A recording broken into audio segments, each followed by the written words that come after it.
चलो बच्चों, तो आज हम लोग स्टेटिस्टिक में सेकंड पार्ट का चैप्टर नंबर 5 कंटिन्यू करें, जिसका नाम है डिफरेंशिएशन।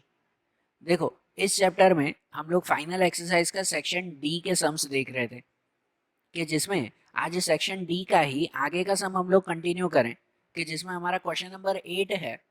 सेक्शन डी में क्वेश्चन नंबर 8, कि जिसमें y इक्वल टू दिया हुआ है 1+1/1+1/x, और इसमें हमें उसका सिर्फ डेरिवेटिव फाइंड करना है। तो इसका अगर डेरिवेटिव फाइंड करना हो तो पहले क्या करना पड़ेगा? पहले तो क्वेश्चन ही क्लियर करना पड़ेगा ना। क्वेश्चन ही ऐसा दिया हुआ है कि ये सबके डिनोमिनेटर्स में नंबर्स दिए हुए हैं, तो पहले तो ऐसे ही एलसीएम करके क्लियर करें। एक सिंगल डिनोमिनेटर बनाए ना उसे। मतलब क्या है ऐसा कि यहाँ पर सबसे पहले y इक्वल टू 1 प्लस यहाँ पर भी 1/1 पहले इसका एलसीएम हो जाएगा ना, बराबर ना। पहले इसका एलसीएम करेंगे कि क्या करेंगे, x को यहाँ क्रॉस में मल्टीप्लाई, x को 1 के साथ मल्टीप्लाई करें तो x+1 और अपॉन में ये x+1/x ये हो जाएगा। अब इसी स्टेप में ये देखो तो ये x वो डिनोमिनेटर के भी डिनोमिनेटर में है, ये डिनोमिनेटर उसके भी डिनोमिनेटर में x है, तो ये x कहाँ आ जाएगा? ऊपर। डिनोमिनेटर के भी डिनोमिनेटर में है तो x ऊपर आ जाएगा। मीन्स के y इक्वल टू हो जाएगा 1 प्लस ये x ऊपर x अपॉन x+1, नीचे x+1 ही रहेगा ना, ये x ऊपर, बराबर। अब यहाँ पे एक और एलसीएम हो जाएगा, x+1 यहाँ क्रॉस में, मतलब के y इक्वल टू हो जाएगा x+1 क्रॉस में, तो x+1 पीछे ये प्लस x और अपॉन में x+1, ठीक है ना। ये x+1 एलसीएम क्रॉस में, ये प्लस x और डिवाइड में भी x+1, तो y इक्वल टू हो जाएगा यहाँ पर x+x 2x अपॉन x+1, ये हमें मिला y। और ये y की वैल्यू मिली तो अब इसका डेरिवेटिव ढूंढेंगे। लेकिन अब अगर इसका डेरिवेटिव फाइंड करेंगे ना तो वो कैसे फाइंड करेंगे? तो उसके लिए कल हमने एक रूल देखा था जो था डिवीजन रूल, समझा था ना। कल मल्टीप्लिकेशन और डिवीजन रूल हमने समझा था। तो जब भी ऐसे न्यूमरेटर और डिनोमिनेटर में ये दिया हुआ हो तो उसका डेरिवेटिव फाइंड करना हो तो कैसे फाइंड करते हैं? डिवीजन रूल से। अगर आपको याद करवाऊं तो कल हमने ऐसा लिखा था कि अकॉर्डिंग टू डिवीजन रूल के हिसाब से फॉर्मूला आती है, इसके डेरिवेटिव की फॉर्मूला आती है dy/dx equal to v multiply du/dx minus u multiply dv/dx upon v square. ये आता है ना, डिवीजन रूल ये बनता है ना। तो इसका भी जो सॉल्यूशन करना है तो ये डिवीजन रूल के हिसाब से, और इस रूल या इस फॉर्मूला के हिसाब से अगर सॉल्व करना है तो पहले u v उसे क्लियर कर देना, कि जो न्यूमरेटर में है उसे u सपोज करें, जो डिनोमिनेटर में है उसे v सपोज करें, फिर बराबर। मतलब ऐसे सपोज करें इसमें कि हियर u इक्वल टू लिखें, u इक्वल टू ये न्यूमरेटर होगा कौन सा, 2x+1। 2x+1 तो अगर u फाइंड किया तो साथ में उसका डेरिवेटिव भी ढूंढ लें, du/dx, u का डेरिवेटिव du/dx। तो 2x का डेरिवेटिव क्या होगा? ओनली 2। ये डेरिवेटिव कैसे ढूंढने हैं वो आगे के दोनों वीडियो में डिटेल में समझा था हमने, तो इसलिए अब डायरेक्टली लिख रहा हूँ कि 2x हो तो x हट जाएगा, सिर्फ नंबर 2, और ये 1 तो 1 का डेरिवेटिव तो 0 आता है, ठीक है ना। सिर्फ नंबर का डेरिवेटिव तो 0, मतलब इस पूरे का डेरिवेटिव सिर्फ 2 रहेगा। और वैसे ही v अगर लिखें तो v में ये आएगा x+1, v में ये रहेगा x+1, और साथ में इसका डेरिवेटिव भी अगर ढूंढ ले dv/dx, तो x का डेरिवेटिव सिर्फ 1, x हट जाएगा तो खाली 1 बचेगा ना इसमें। और ये नंबर है तो नंबर का डेरिवेटिव कुछ भी नहीं आता, नंबर का डेरिवेटिव 0 ही रहता है, मतलब इसका डेरिवेटिव कुछ भी नहीं, ये पूरे का डेरिवेटिव सिर्फ 1 मिला। तो ये चारों मिल गए ना हमें, तो अब इसे डिवीजन रूल में रखें, जो मैंने यहाँ पे पहले ही लिखा कि अकॉर्डिंग टू डिवीजन रूल। अब इस फॉर्मूला में ये सब वैल्यू रखे ना, कि dy/dx equal to v multiply du/dx, v multiply, तो v क्या है यहाँ पर, v ये रहा x प्लस वन, तो v की जगह पर लिखेंगे x plus one multiply D you upon D x. तो D you upon D X क्या मिला था, 2 मिला था, तो x प्लस वन और D you upon D X 2 minus u multiply D we upon D x. तो u क्या है, u ये है 2x प्लस वन, तो u की प्लेस पर लिखें ये 2x प्लस वन और dv अपॉन डी एक्स। तो dv अपॉन डी एक्स क्या मिला था, सिर्फ 1, तो उसका मल्टीप्लाई 1 से, और अपॉन में v स्क्वायर। तो अपॉन में v स्क्वायर मतलब v पे ये x प्लस वन, तो x प्लस वन का स्क्वायर, अपॉन में ये लिख देंगे ना x प्लस वन का स्क्वायर, बराबर ना।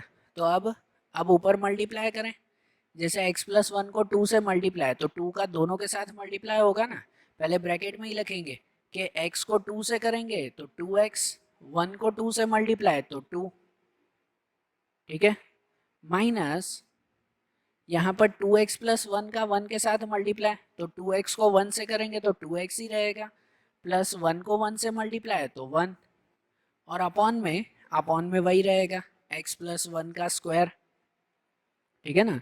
पहले ब्रैकेट में ही रखो क्योंकि माइनस है ना, तो अंदर की साइन चेंज होगी इसीलिए, ठीक है ना। तो अब इसका ब्रैकेट हटा दें, तो पहला तो वही रहेगा 2x प्लस टू, और माइनस है तो साइन चेंज हो जाएगी 2x माइनस वन, और अपॉन में x प्लस वन का स्क्वायर। अब इनका सॉल्यूशन करें, तो सॉल्यूशन में देखो 2x और माइनस 2x वो दोनों कट हो जाएंगे, बचेगा 2 माइनस वन, तो 2 माइनस वन ऊपर 1 बचा, और नीचे वही रखेंगे x प्लस वन का स्क्वायर। तो ये हमारा फाइनल आंसर, जो इसका हमें डेरिवेटिव फाइंड करना था, तो इस पूरे का डेरिवेटिव क्या मिला हमें, 1 अपॉन एक्स प्लस वन का स्क्वायर। समझ आ रही है ना बात है, ये ध्यान से समझना है ये रूल। अब वैसे ही इसके बाद वाला क्वेश्चन भी देखें हम लोग। अब जैसे क्वेश्चन नंबर 9 दिया हुआ है, उसमें लिखा हुआ है 2x plus three y plus two equal to 15, और इसका हमें d y upon D x find करना है, मतलब कि डेरिवेटिव ही ढूंढना है ना। अब यहाँ पर एक चीज़ ध्यान देना, ये क्वेश्चन एग्जाम में भी बहुत बार आया है, और इसमें ऑलमोस्ट फिर क्या मिस्टेक कर देते हैं उतावल में कि भाई यहाँ पर ये 2 ब्रैकेट दिए हुए हैं ना, तो इसका मतलब मल्टीप्लिकेशन रूल लगाना है, ऐसा करके आप लोग सॉल्व कर देते हो। लेकिन ये चीज़ गलत है, यहाँ मल्टीप्लिकेशन रूल पहले नहीं लगेगा। मल्टीप्लिकेशन रूल कब लगता है, या कोई भी रूल कब लगता है, कि जब हमें फंक्शन y इक्वल टू दिया हुआ हो। अभी तक हर एक सम हमने देखा है, तो उसमें y इक्वल टू फिर जो भी फंक्शन दिया हुआ हो, तो उसका d y upon D x ढूंढते थे ना, बराबर ना। पहले y इक्वल टू दिया हुआ हो तो d y upon D x ढूंढेंगे ना, डायरेक्ट ढूंढेंगे क्या, नहीं ना। तो यहाँ पर भी y इक्वल टू कुछ नहीं दिया हुआ है, y तो यहाँ बीच में है, y प्लस टू, एक x एक y, ऐसे थोड़ी चलता है, ठीक है ना। तो इसलिए पहले इसका रियल फंक्शन ही ढूंढना पड़ेगा कि y इक्वल टू क्या मिलेगा, फिर उसका डेरिवेटिव ढूंढेंगे जो भी मेथड से हो, मल्टीप्लिकेशन या डिवीजन, जो भी मेथड से।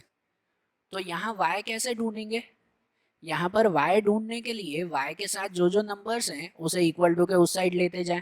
जैसे सबसे पहले ये पूरा ब्रैकेट उस तरफ जाएगा, ये y प्लस टू यहीं पे ही रहेगा, ये ब्रैकेट इक्वल टू 15 अपॉन, ये पूरा अपॉन में आएगा 2x प्लस थ्री, ये पूरा ब्रैकेट यहाँ पर।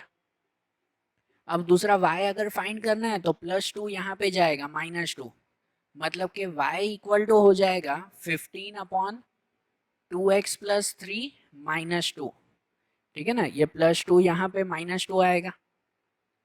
अब ये फंक्शन हुआ, अब यहाँ पर भी पहले फंक्शन को थोड़ा क्लियर कर लें, फिर डेरिवेटिव ढूंढें।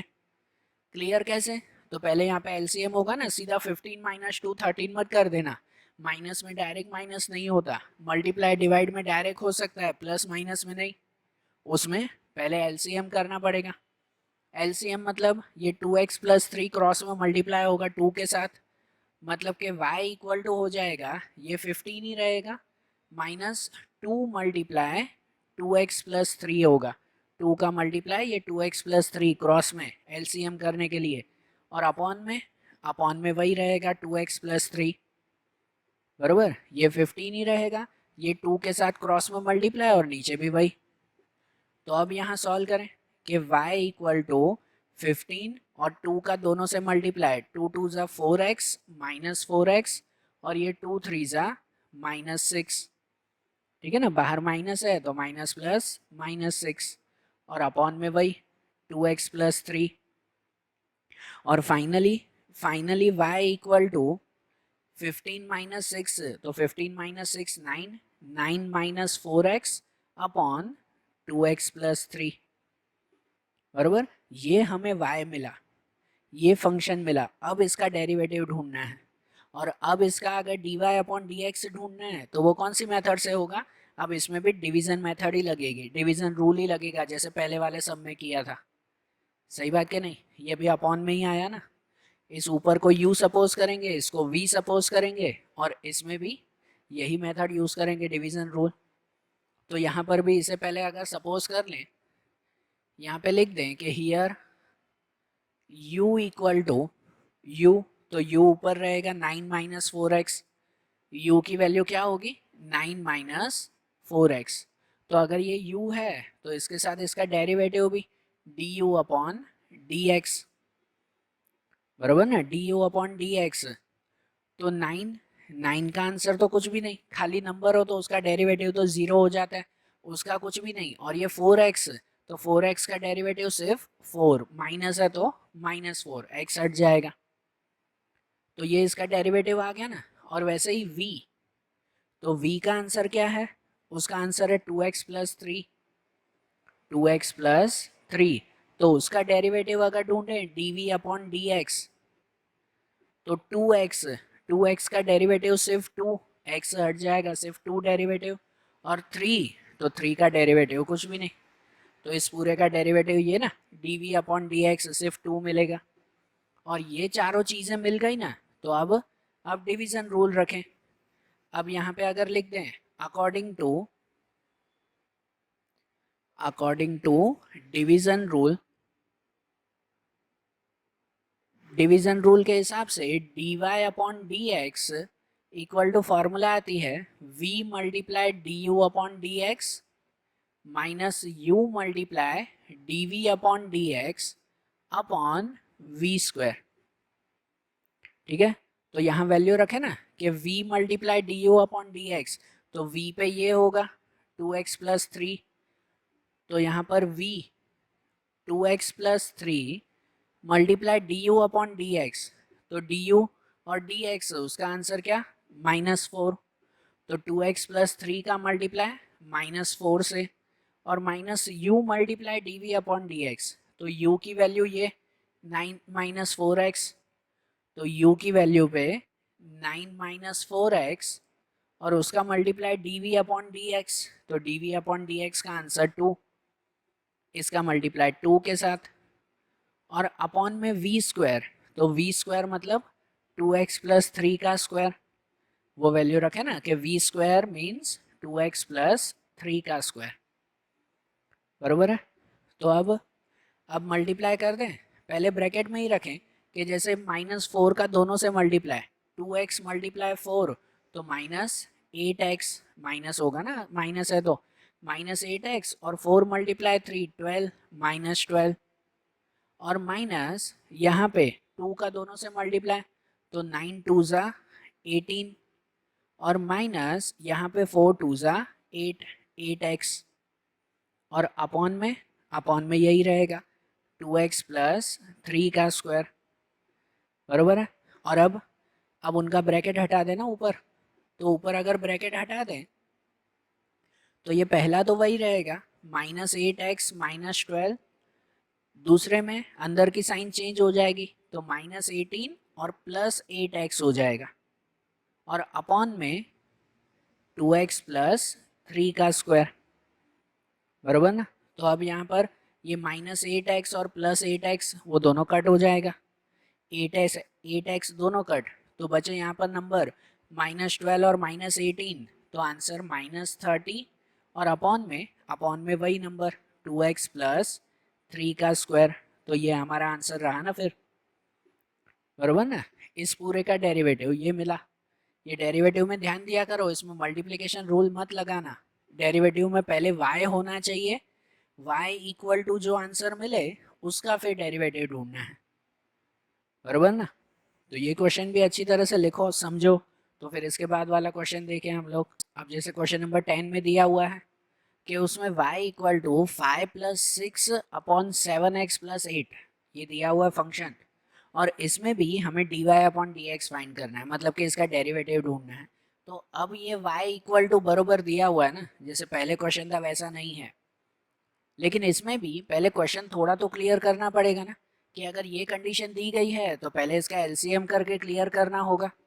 मतलब कि ऐसे करना होगा कि यहाँ पर y इक्वल टू ये क्रॉस में जाएगा 7x प्लस 8, यहाँ क्रॉस में मल्टीप्लाई, तो 5 का मल्टीप्लाई 7x प्लस 8 के साथ, और प्लस पीछे 6 तो वैसा ही रहेगा, उसके नीचे तो ये नंबर है तो ये वही, और अपॉन में एलसीएम ये 7x प्लस 8, बराबर।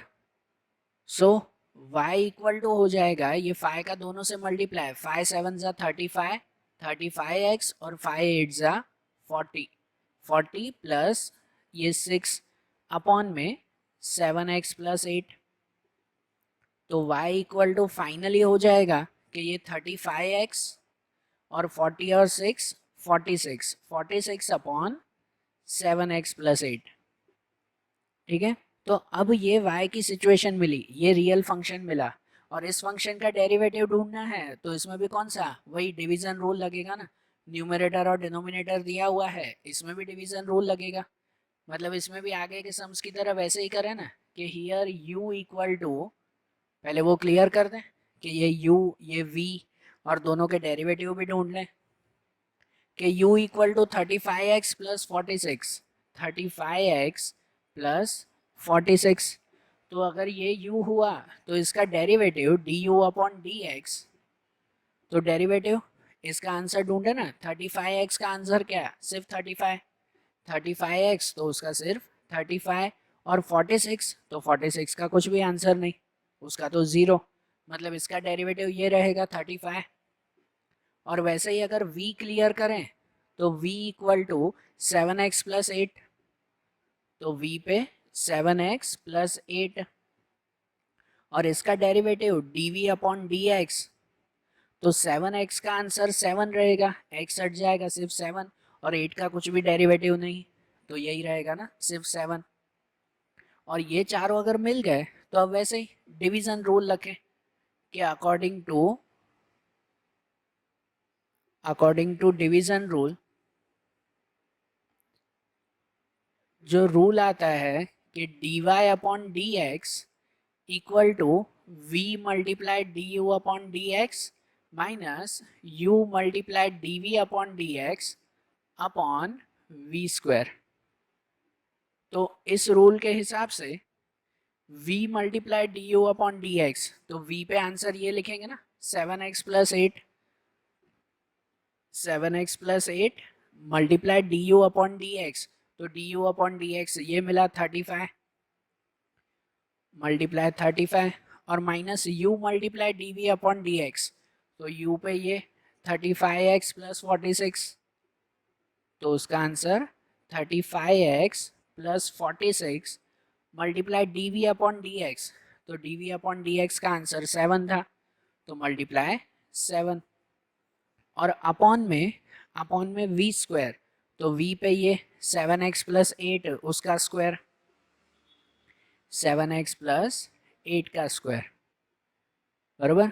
तो अब अगर यहाँ पे लिखे ना, ये 7x प्लस 8 का 35 से मल्टीप्लाई, दोनों का 35 से मल्टीप्लाई, 7x को 35 से मल्टीप्लाई करें तो वो हो जाएगा 245x, 245x, और 8 को 35 से मल्टीप्लाई करें तो वो होगा कुछ 280, पहले ब्रैकेट में ही लिखें, बराबर। 35 7 ज़ा 245 और 35 8 ज़ा 280, और माइनस दूसरे ब्रैकेट में लिखें, यहाँ पर भी इनका 7 से मल्टीप्लाई, तो 35 7 ज़ा यहाँ पर भी 245x, और प्लस 46 मल्टीप्लाई 7, तो 46 मल्टीप्लाई 7 करें ना तो वो हो जाएगा 322, बराबर। वो कितना आ जाएगा 322, तो ये आंसर मिल गया। और अपॉन में तो वही 7x प्लस 8 का स्क्वायर, बराबर ना। अब ऊपर का ब्रैकेट अगर हटा दें तो पहला नंबर तो वही रहेगा 245x प्लस 280 माइनस ये अंदर की sign change 245x minus 322 upon में 7x प्लस 8 का स्क्वायर।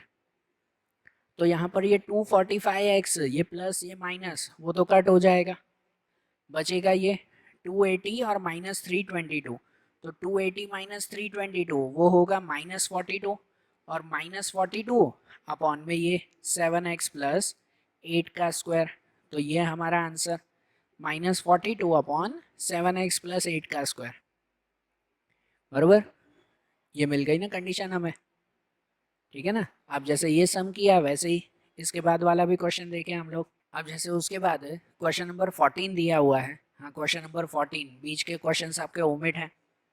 तो क्वेश्चन नंबर 14 में एफ एक्स इक्वल टू दिया हुआ है 3x square plus 4x plus 5, और उसमें आगे क्वेश्चन में क्या लिखा हुआ है कि for which value of x f dash x equal to f double dash x, कि x की कौन सी वैल्यू हो जिससे f डैश और f डबल डैश दोनों इक्वल हो जाए। इसमें x की वैल्यू ढूंढनी है ना, तो सबसे पहले तो इसका f डैश और f डबल डैश वो तो ढूंढ लेना, बराबर ना।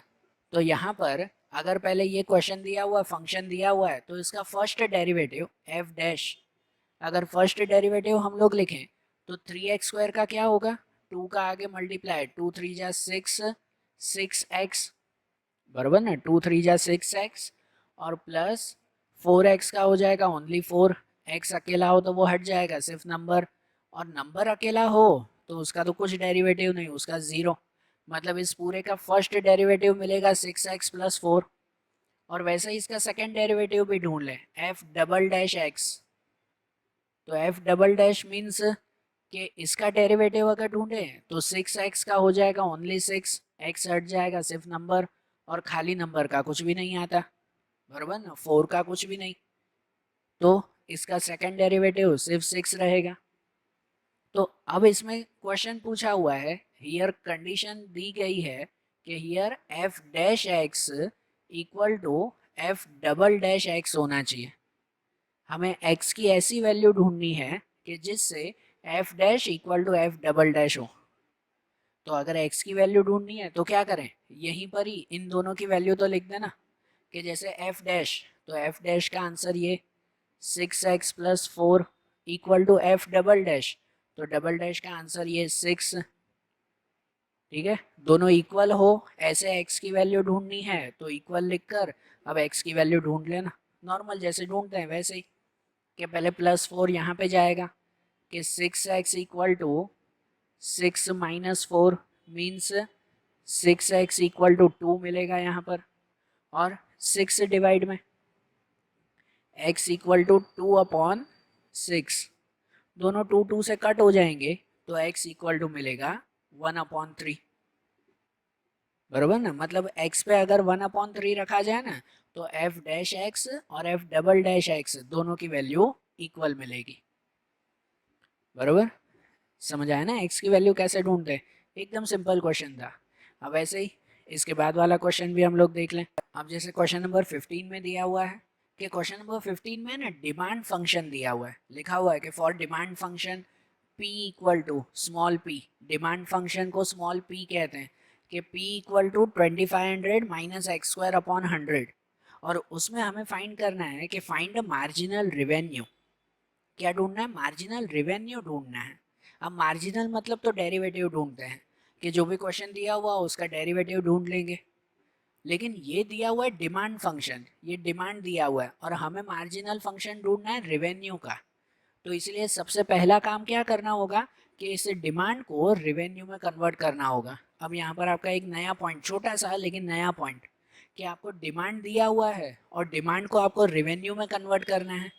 तो अगर डिमांड फंक्शन दिया हुआ हो और इसके ऊपर से हमें अगर रेवेन्यू फंक्शन फाइंड करना हो ना, डिमांड पर से अगर रेवेन्यू ढूंढना हो मतलब कि कैपिटल R, तो उसकी फॉर्मूला आती है x multiply p, x multiply p, x मतलब नंबर ऑफ यूनिट और मल्टीप्लाई p मीन्स जितनी डिमांड हो वो, तो इसका मतलब अगर हमें रेवेन्यू ढूंढना है आर इक्वल टू, तो हो जाएगा एक्स मल्टीप्लाई पी पे ये number 2500 minus x square upon 100।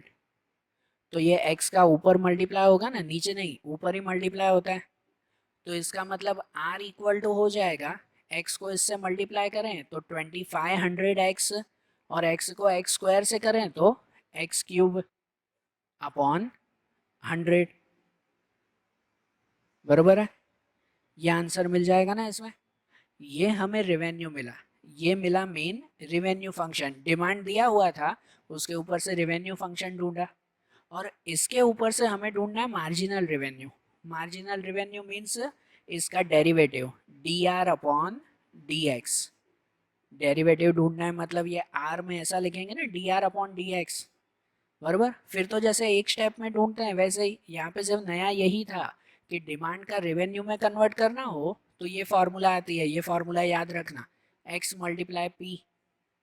बराबर, तो अब इसका अगर डेरिवेटिव ढूंढ लें तो 2500x, तो उसका आंसर क्या आता है, 2500x का सिर्फ 2500, x तो हट जाएगा ना, सिर्फ 2500, और माइनस एक्स क्यूब का आंसर, तो एक्स क्यूब में 3 आगे आ जाएगा। इसका डेरिवेटिव जैसे ढूंढते हैं कि 3 आगे 3x, और ऊपर 3 माइनस 1 2, 3x स्क्वायर, और अपॉन में नंबर, अपॉन में नंबर हो तो कुछ चेंज नहीं करते, तो उसको वही लिखें 100।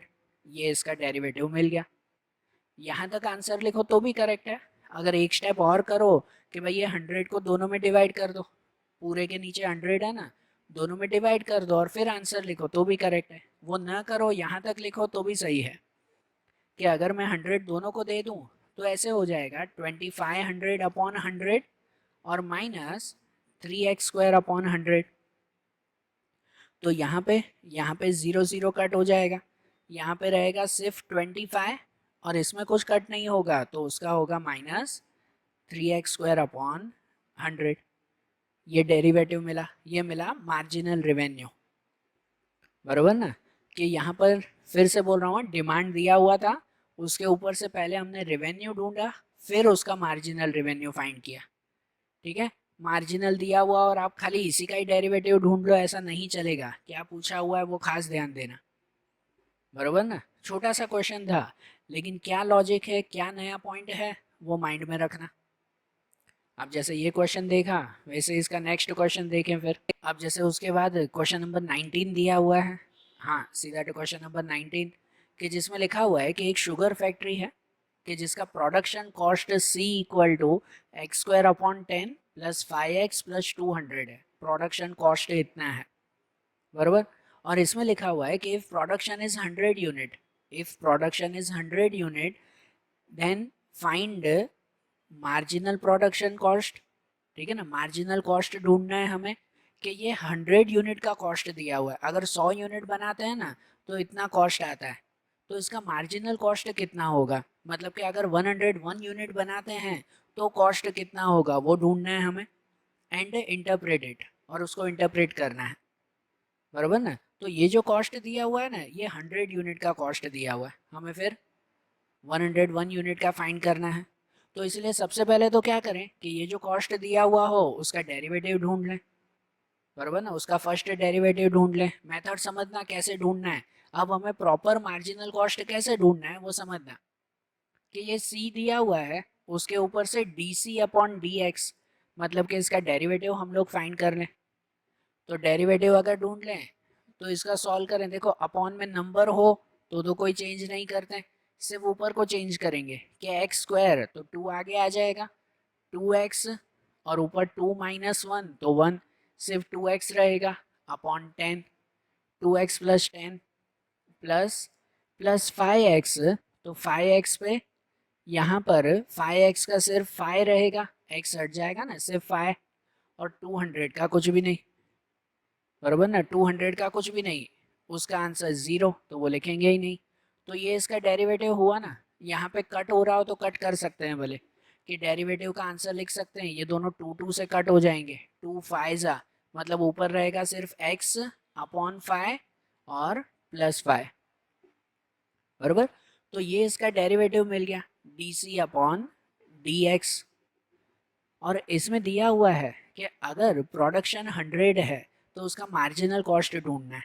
तो मार्जिनल कॉस्ट अगर फाइंड करना है ना, तो यहाँ x की जगह पर हमें क्या रखना होगा, 100 रखना होगा, कि 100 यूनिट पे अगर टोटल कॉस्ट होता है तो उसका मार्जिनल कितना होगा वो पता चल जाएगा। ठीक है ना, आपको प्रोडक्शन 100 दिया हुआ है, मतलब x की जगह पे हमें कौन सी वैल्यू रखनी है, 100 रखनी है। तो यहाँ पर लिखेंगे कि इफ प्रोडक्शन इज 100, कि अगर प्रोडक्शन 100 यूनिट का है तो यहाँ पर हम लोग वैल्यू रखेंगे x/5, तो x पे रखेंगे 100/5 और प्लस 5। तो 100 डिवाइड बाय 5 कितना हो जाएगा, 20, 20 + 5, तो आंसर 25 रुपीज़, बराबर। तो इसका मतलब यहाँ पर ये इसका प्रोडक्शन कॉस्ट 25 मिला। तो मीन्स क्या पता है कि 100 यूनिट बनाने का खर्चा जो भी हो, 100 यूनिट बनाने का खर्चा जो भी, यहाँ ये जो कॉस्ट दिया हुआ है ना, यहाँ पर अगर आप x की जगह पर 100 लिखोगे ना तो आपको क्लियर वैल्यू मिलेगी। चलो एक लॉजिक आपको बताता हूँ, ठीक है ना, ये सिर्फ और सिर्फ समझने के लिए कि यहाँ पर d नहीं c जो कॉस्ट आपको दिया हुआ है x² / 10 + 5x + 200, बराबर। तो यहाँ पर x की जगह पर अगर हम लोग 100 लिखें तो 100 का स्क्वायर अपॉन 10 प्लस 5, x की जगह पर 100 और प्लस 200, तो यहाँ पर हो जाएगा 100 का स्क्वायर 10,000 अपॉन 10 प्लस ये 500 और प्लस 200, तो 10,000 डिवाइड 10 तो 1000 और प्लस 5 और 2 700, तो आंसर 1700। मतलब कि 100 यूनिट बनाने का खर्चा वो 1700 रुपीज़ होगा, बराबर। 100 यूनिट का कॉस्ट है 1700, जस्ट रफ में बता रहा हूँ, क्योंकि यहाँ पे आपको जो प्रोडक्शन कॉस्ट दिया हुआ है ना वो 100 यूनिट का है।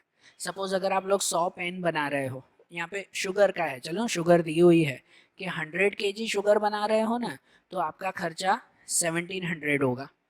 और अगर उसके बाद 1 kg और बना रहे हो, मतलब अगर 101 kg शुगर बना रहे हो ना, तो इसमें 25 रुपये ज़्यादा लगेंगे। ये जो हमने मार्जिनल कॉस्ट ढूंढा, बराबर, मार्जिनल कॉस्ट ढूंढा, वो कॉस्ट 25 रुपये मिला कि अगर 1 किलो और बनाते हैं, 100 किलो बनाने का खर्चा 1700 रुपये है, और अगर 101 किलो बना रहे हैं ना, 1 किलो और, तो उसमें कितने रुपए ज़्यादा लगेंगे, 25 रुपये ज़्यादा लगेंगे। ये कहलाता है रियल मार्जिनल कॉस्ट, बराबर। अभी तक के सम में तो डायरेक्ट फंक्शंस आते थे, ये आपका प्रैक्टिकल क्वेश्चन हुआ जो रियल इंडस्ट्रीज में, कंपनीज में इस तरह से काउंटिंग होती है, बराबर। तो यहाँ पर जो इंटरप्रेट करना है ना, तो वो इंटरप्रेट में लिखेंगे यहाँ पर कि when production is 101 unit, marginal cost is 25 rupees. कि अगर 101 यूनिट प्रोडक्शन करते हैं ना तो उसका मार्जिनल कॉस्ट कितना आएगा, 25 रुपीज़ का आएगा, बराबर। ये सब रफ में समझाया, सम आपको नॉर्मली करना है कि जैसे कॉस्ट दिया हुआ था उसका डेरिवेटिव ढूंढा, और जो डेरिवेटिव मिला उसमें आपको दिया हुआ था प्रोडक्शन 100 है तो x की जगह पे 100 लिख दिया, तो हमें मार्जिनल कॉस्ट मिल गया फिर, बराबर। और वैसे ही इसके बाद वाला क्वेश्चन भी देखें हम लोग। अब जैसे क्वेश्चन नंबर 20 ने भी ऐसे ही दिया हुआ है, उसमें लिखा हुआ है कि कोई एक प्रोडक्ट बनाने का कॉस्ट फंक्शन, ठीक है, कॉस्ट फंक्शन दिया हुआ है 50 + 2x + √x। इसमें लिखा हुआ है कि if production is 100 unit then find the marginal cost and interpret it. इसमें भी इसका मार्जिनल कॉस्ट ढूंढना है ना, कि 100 यूनिट बनाने का कॉस्ट इतना है, 100 यूनिट बना रहे हैं, कोई भी एनी प्रोडक्ट इसमें दिया हुआ है, मतलब समझो अगर पेन ही बना रहे हैं तो 100 पेन बनाने का खर्चा इतना दिया हुआ है, तो 101 पेन बनाएंगे तो कितना खर्चा होगा, वो मार्जिनल कॉस्ट ढूंढना है। और उसे भी ऐसे ही ढूंढे ना, सबसे पहले तो इसका डेरिवेटिव, लेकिन अब इसका डेरिवेटिव फाइंड करने के लिए ये ध्यान देते हैं, देखो ये रूट में है, तो रूट में है तो पहले इसे 1/2 कर देना। क्वेश्चन ही पहले यहाँ पर अगर क्लियर करें तो कॉस्ट इक्वल टू हो जाएगा 50 + 2x और प्लस ये x पावर 1/2, बराबर। तो अब इसका डेरिवेटिव अगर फाइंड करें कि dc/dx, तो 50 का आंसर कुछ भी नहीं, अकेला नंबर हो तो 0 हो जाता है ना, वो तो लिखेंगे ही नहीं। 2x है तो 2x का सिर्फ 2 लिखेंगे हम लोग, ठीक है। 2x में सिर्फ 2 और प्लस यहाँ पे अगर सॉल्यूशन करें तो 1/2 आगे आएगा, 1/2 आगे होगा तो वो आगे लिखेंगे 1/2 x, और यहाँ ऊपर 1 माइनस 1/2 माइनस 1। तो इनके सॉल्यूशन में ये तो 2 ही रहेगा, प्लस ये 1/2, और यहाँ पर अगर माइनस करें 1/2 माइनस 1 तो कितना आएगा, x पावर माइनस 1/2 होगा, बराबर ना। x पावर माइनस 1/2, 1/2 में से 1 माइनस तो माइनस 1/2। यहाँ 2 कट मत कर देना, ये प्लस में है, प्लस में कट नहीं होता है, ये ऐसे ही रहेगा। और ये x का पावर माइनस में नहीं होना चाहिए, जो हम लोग पहले से बता रहे हैं। तो क्या करेंगे, इसको डिनोमिनेटर में लेके जाएंगे तो प्लस हो जाएगा, मतलब ऐसे हो जाएगा कि 2 प्लस 1/2, और x भी यहाँ पे आएगा, x पावर 1/2, ठीक है ना। ये 2 और x पावर 1/2 ये मिलेगा ना। और अगर थोड़ा और नॉर्मल करें तो ये जो x पावर 1/2 है, इसका मतलब क्या कर दें, उसे रूट में लिख दें। तो ऐसे हो जाएगा कि 2 प्लस 1/2 और ये रूट एक्स। 1/2 पावर मतलब क्या होता है, रूट एक्स ही ना। यहाँ पे नहीं किया कि रूट एक्स का 1/2 लिखा तो आखिरी में 1/2 का फिर से रूट एक्स लिख सकते हैं कि नहीं। तो ये मिला हमें डेरिवेटिव, और ये जो डेरिवेटिव मिला, अब इसका मार्जिनल कॉस्ट ढूंढने के लिए यहाँ x की जगह पर क्या रख दें हम लोग, तो x की जगह पर 100 रख दें, ठीक है। यहाँ पे दिया हुआ है ना कि if production is 100 यूनिट, कि अगर 100 यूनिट प्रोडक्शन है तो यहाँ पर 2 प्लस जो यहाँ पर क्वेश्चन दिया हुआ है, जो डेरिवेटिव मिला उसी में ही x की जगह पे 100 लिखें, तो 2 प्लस 1/2 और रूट में x की जगह पर 100। तो क्या हो जाएगा यहाँ पर कि 2 प्लस 1/2 और 100 का रूट कितना होगा, 10। रूट 100 है ना, तो उसका स्क्वायर रूट 10, मतलब यहाँ पे 2 प्लस 1/20, 2 10 सा 20। यहाँ पे दो तरह से कर सकते हो कि या तो एलसीएम करके करो, या 1/20 कर दो और उसको 2 के साथ प्लस। जैसे कि यहाँ पर 2 प्लस 1/20 तो कितना हो जाएगा, 0.05। कितना हो जाएगा, 0.05, और 2 प्लस 0.05 तो 2.05, ये 2.05, ये हमें मिला मार्जिनल कॉस्ट। तो इसका मतलब अगर 100 यूनिट बनाते हैं ना, 100 यूनिट समझो पेन बनाते हैं तो उसका खर्चा है इतना, और अगर 101 यूनिट, 1 यूनिट एक्स्ट्रा बनाएंगे ना तो उसका खर्चा 2.05 आएगा, बराबर। तो यहाँ पे लिखेंगे कि when production is 101 unit, marginal cost is 2.05 rupees, बराबर। समझ में आ रहा है ना कि मार्जिनल कॉस्ट कैसे ढूंढना है। और ऐसे ही सिर्फ कॉस्ट नहीं, ऐसे ही रेवेन्यू हो, ऐसे ही प्रॉफिट हो, या ऐसे ही जो भी फंक्शन दिया हुआ हो, कॉस्ट, रेवेन्यू, प्रॉफिट, या कुछ भी दिया हुआ हो, हर एक में मार्जिनल वैल्यू ढूंढनी है। मतलब वैसे ही उसका डेरिवेटिव ढूंढो और डेरिवेटिव में एक्स की जगह पर ये वैल्यू लिख दो, बराबर। अब जैसे ये क्वेश्चन किए ना हमने, वैसे ही इसके जो आगे के क्वेश्चंस हैं, इसी मेथड को याद रखना। इसी मेथड के हिसाब से जो आगे के क्वेश्चंस हैं वो अब हम लोग अगले वीडियोस में देखेंगे। Okay, thank you.